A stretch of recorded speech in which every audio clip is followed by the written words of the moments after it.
I'm Cicely Muldoon, Superintendent of Yosemite National Park, and you're watching This Week at Interior. This Week at Interior.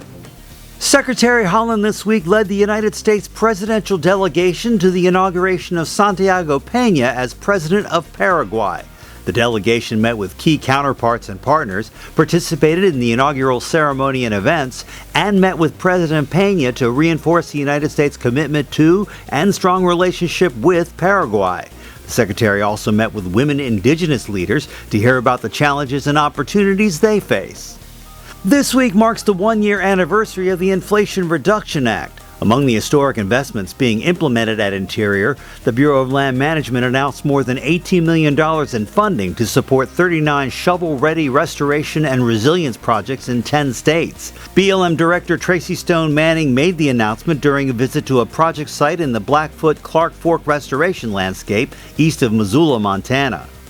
Interior this week announced the launch of a new program and $72.5 million in funding through President Biden's Investing in America agenda to help tribal communities electrify homes. It's a critical step toward the goal of electrifying all homes in Indian country with renewable energy sources and advances the administration's goal of a carbon-free electricity sector by 2035. The funding comes from the Inflation Reduction Act, the largest climate investment in U.S. history. Interior this week announced $50 million over the next 5 years to improve key water infrastructure and enhance drought-related data collection across the upper Colorado River Basin. The Bureau of Reclamation is making an initial $8.7 million investment to support drought mitigation efforts in Colorado, New Mexico, Utah, and Wyoming. Department leaders are on the road this month, highlighting how investments from the Great American Outdoors Act, or GOA, are addressing long-deferred maintenance projects.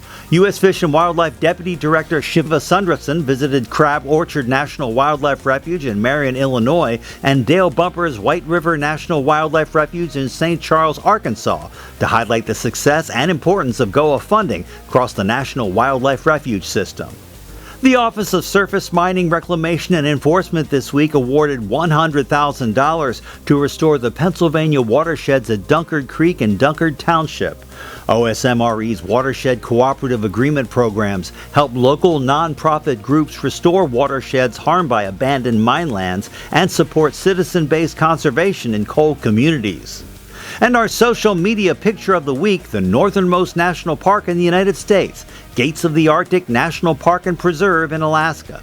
It's a vast landscape with neither trails nor roads, and visitors seeking its remote wilderness must rely on the knowledge, skills, and equipment that they bring with them. Make sure you follow us on Facebook, Instagram, Twitter, and YouTube. That's This Week at Interior.